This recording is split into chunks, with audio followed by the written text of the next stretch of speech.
아이를 잃었고요. 몸과 마음은 완전히 무너져 내리고 있었는데 계속 일은 할 거니? 너 뭐 먹고 살 거야? 너 어떻게 살 거야? 하나부터 열까지 수많은 것들을 새롭게 다시 결정해야 했습니다. 제가 어떤 사람인지 제가 누군지 몰랐던 것 같아요. 시간이 지나고 있는데 뭐 해결되는 게 있어야죠. 그렇다고 남아있는 삶까지 포기할 수 있는 그런 상황도 아니었어요. 그냥 하루하루를 견디는 사람, 버티는 사람. 참 이상했습니다. 그러니까 이게 집에 혼자 있을 때보다 왠지 사람들을 마주치게 되면 저 사람 혹시 불쌍한 사람 아니야? 그분들은 저를 신경도 안 쓸 수도 있는데 괜히 혼자 고개를 숙이고 가고, 그렇게 좋은 일도 아니었고 그냥 이런 사건과 아이를 잃은 것 때문에 그런 생각을 한다는 게 굉장히 저한테는 더 스스로를 힘들게 했던 것 같아요. 사람들을 어느 순간 피하게 된 시기가 있었고요. 잠시 버디를 확인하고 잠시만요. 오늘도 버디 인사 올리겠습니다. 너 왜 짖었어 방금 너? 이제 얘가 은근히 이 시간만 되면 한 번씩 일부러 짖는 것 같아요. 왜 자긴 인사 안 시키냐? 인사해야 되는 거 아니야? 평상시에 거의 짖을 일이 없거든요. 근데 꼭 이 시간에 제가 여기만 앉아 있으면 이렇게 꼭 짖으려고 하네? 인사드려 버디도. 버디 안녕하세요. 그리고 자 버디 잠깐 내려가 있어. 이제 짖지 말고. 어디까지 얘기를 했었나요?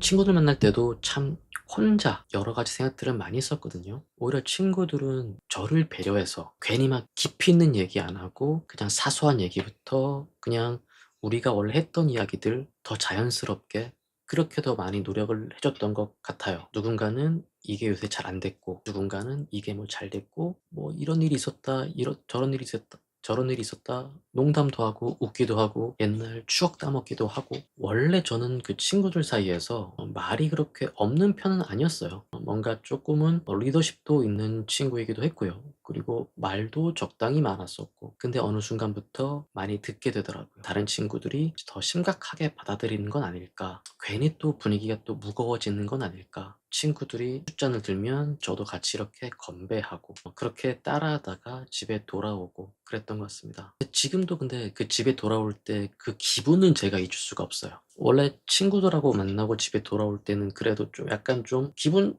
좋잖아요. 그렇게 떠들었던 생각도 나고 조금 시끌벅적하기도 했을 거고, 그렇게 해서 집으로 그런 마음으로 집으로 돌아와야 되는데 희한하게 그때 집으로 돌아올 때는 정말 '내가 오늘 웃은 건가?' 그리고 분명 그 시간들이 어색했기 때문에 희한하게 되게 웃고 돌아와야 될 시간에, 진짜 그 시간은 뭐 택시에서건 택시에서 내리고 집에 걸어오는 데까지의 시간이 유독 더 외로웠던 시간.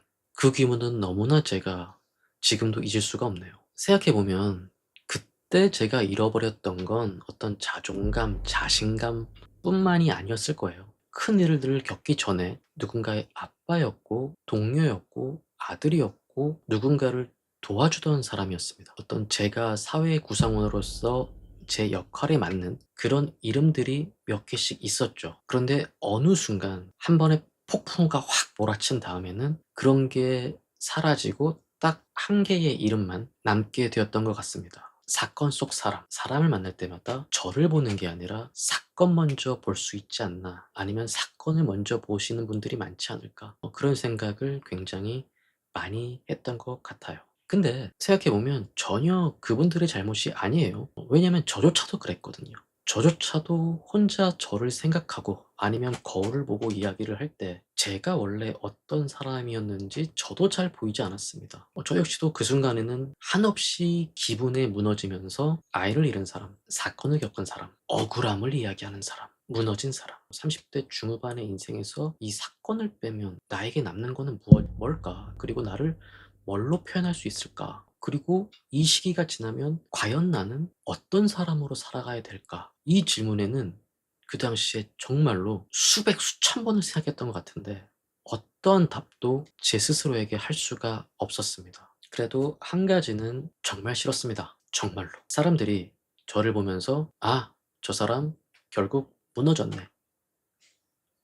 그리고 '아, 결국 저 사람 저렇게 됐구나. 나라도 저런 일을 겪었으면 무너졌을 거야.' 그렇게 생각하는 것 자체가 너무 싫었습니다. 그런 사람으로만 남고 싶지는 않았어요. 안타까운 사람, 그냥 힘든 사람, 억울한 사람, 어떤 단어들의 조합으로 사람들의 뇌리에 기억되는 게 저는 정말 죽기보다 싫었던 것 같고요. 이 사건 하나가 제 인생 전부를 설명하는 게 저는 너무 싫었고 그거를 받아들일 수가 없었습니다.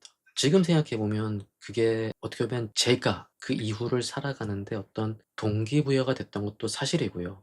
그리고 어떤 노력을 할 수 있는 계기가 된 것도 사실이었고, 그중에서 또 가장 큰 것 중에 하나는 제 마지막 남은 제 스스로의 자존심 아니었을까요? 적어도 내 인생이 여기서 끝난 것은 아니란 거. 그리고 나는 아직도 어떤 다른 사람이 될 수 있다는 거. 이 작은 이 한두 가지 마음만큼은 절대 놓치고 싶지 않았습니다. 그러던 어느 날이었습니다. 그때 한동안 어머니가 계신 본가에 와 있어서 어머니랑 잠시 같이 지낼 일이 있었습니다. 신기하게도 어머니도 저도 너무 아프니까, 너무 서로가 아프니까 서로 위로를 하지 않았던 것 같아요. 마땅히 무슨 말을 해야 될지도 몰랐고, 그렇다고 무슨 말을 한들 그게 더 서로를 더 아프게만 할 것 같은 어떤 그런 느낌들이었거든요. 그래서 서로를 위로하보단 서로를 되게 조심했던 것 같아요. 제가 괜찮은 척하면 어머니도 괜찮은 척했고, 어머니가 아무렇지 않은 척하면 저도 아무렇지 않은 척, 그 순간은 그렇게 모면했던, 그랬습니다. 그래서 그때는 제가 매일매일 우는 시간이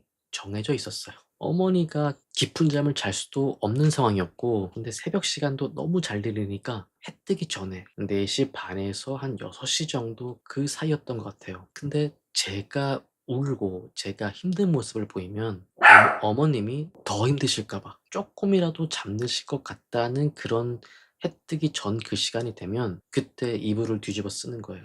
이불을 뒤집어 쓰고, 그리고 입을 막습니다, 새어나가지가 않게. 그래서 입을 막고 정말 눈물을 펑펑 쏟아내면서 오열을 했습니다. 어머님이 알고 계실 수도 있을 것 같아요. 그렇게 했었던 이유가, 제가 우는 소리가 들리면 어머님은 더 힘들어하시지 않으실까요? 아마 제 어떤 우는 소리를 들었을 때 어머니의 심정은 너무나 힘드셨을 것 같고, 더 슬퍼하실까 봐 소리를 낼 수가 없었죠. 그리고 그러다가 이제 아침에 해가 뜨잖아요. 해가 뜨면 눈은 퉁퉁 부어 있지만 눈물 닦고 서로, 어머니가 제 부었던 눈을 봤겠죠. 보셨겠죠. 그럼에도 전혀 그런 얘기 안 하고 그냥 하루를 시작했던 것 같아요. 같은 집에서 생활을 했지만 각자의 방식으로 각자 버티고 있었던 거지 않을까, 그런 생각을 좀 하게 되네요. 그리고 각자 자기만의 방식으로 무너져 있지 않았을까, 그런 생각을 해봅니다. 한 번씩 이렇게 어머니 뒷모습을 이렇게 바라볼 때가 있잖아요. 어머니는 얼마나 더 무너지셨을까요? 손주를 잃었고 무너진 아들을 보고 있는 게 너무 힘드시고, 어머님은 지금도 그런 상황이기는 해요. 근데 그때는 훨씬 지금보다 상상 이상의 어떤 그런 상황임에도 그때 곁에 있는 거라곤 무너진 아들밖에 없었기 때문에, 어머니라는 이유 하나만으로 아들 때문에라도 그렇게 버티고 계시지 않으셨을까. 참 지금 또 그 당시에 그런 얘기들을 꺼내니까 굉장히 먹먹해지고 울컥하는데요. 30대 중후반의 나이에 어머님께 그런 큰 상처와 힘듦을 드리는 것도 너무나 죄송했고요. 그리고 그 모습을 바라보는 것도 너무나 힘들었고, 그리고 너무나 미안한 마음뿐이었습니다. 세상에서 제가 제일 힘든 줄 알았거든요. 다만 저보다 더 강하셨던 건 뭐냐면, 무너진 저를 위해서 무너진 본인 모습을 최대한 안 보여주시려고 너무나 노력하는 게 선명하게 보였고, 제 기억에 지워지지가 않거든요. 모든 게 다 부족한 저를 위해 그렇게 하지 않으셨을까? 그래서 지금도 너무 감사한 마음입니다. 어머님의 남아있는 시간 속에서라도 무언가를 조금은 보여드려야 되지 않을까? 그리고 그래도 나도 무언가를 어머니를 위해서라도 더 해야 되지 않을까? 이런 생각을 더 굳게 했던 것 같습니다. 그렇다고 뭐 제가 그 당시에 뭐 대단한 일을 하겠다, 성공하겠다, 다시 예전처럼 똑같이 뭔가 그대로 돌아가겠다, 뭐 그런 건 절대 아니었고요.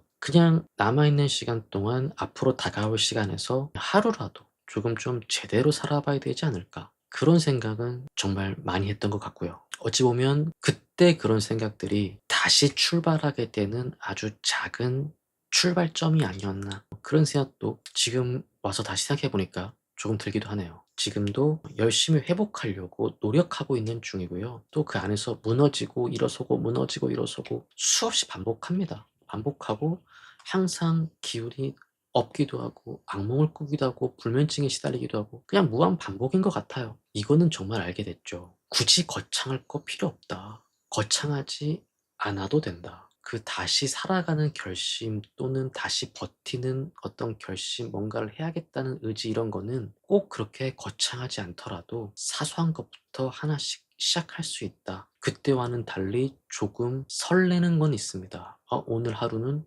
이렇게 해야지. 오늘 하루는 이걸 해야지. 그리고 오늘 눈을 뜨면 내일도 한번 살아봐야지.' 이런 마음은 갖고 있습니다. 제가 지금 이렇게 얘기하는 거 보니까 그래도 그때의 또 제 마음과 생각과 지금의 저는 또 많이 달라져 있다. 그래도 나쁘게 변한 건 아니다. 이렇게 조금은 얘기할 수 있을 거는 같습니다. 다음 이야기에서는요. 오늘 이렇게 제가 제 스스로 내가 누군지 몰랐다면 그리고 아무것도 그 당시엔 할 수가 없었잖아요. 그러면 그다음에는 다시 하루를 설계하고 뭔가를 했던 이야기, 그 이야기를 좀 해 보면 어떨까요? 처음부터 잘한 거는 전혀 아니었거든요. 그러면서도 뭔가를 만들고 싶어서 이거를 좀 만들어 보고 싶어서 계속 구체화시켰던 것도 있고요. 또 그런 하루하루들이 계속 모이고 쌓이다 보니까 지금의 저를 이 자리에 이렇게 데려온 것은 또 아닐까요? 지금도 저는 제가 어떤 사람인지 정확하게는 아직 답을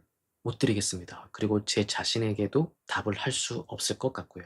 그 사건이 제 인생의 대표는 절대 아니다. 그리고 그때의 사람으로만 살아가고 싶지는 않다. 그리고 그때의 사람으로만 살아가고 있지도 않다. 저는 다시 누군가의 친구이기도 하고요. 동료이기도 하고 아들이기도 하고 일을 하는 사람이기도 하고 누군가를 돕는 사람이기도 합니다. 그렇게 무너진 뒤에도 일단 계속 살아가는 사람입니다. 그리고 어쩌면 지금 이렇게 제 이야기들을 기록으로 남기고 여러분께 말씀을 드리는 이 상황도 어찌 보면 저에게는 새로운 이름 중 하나일 수도 있지 않을까 그런 생각을 해 봅니다. 암튼 오늘도 살아는 있더라고요. 감사합니다.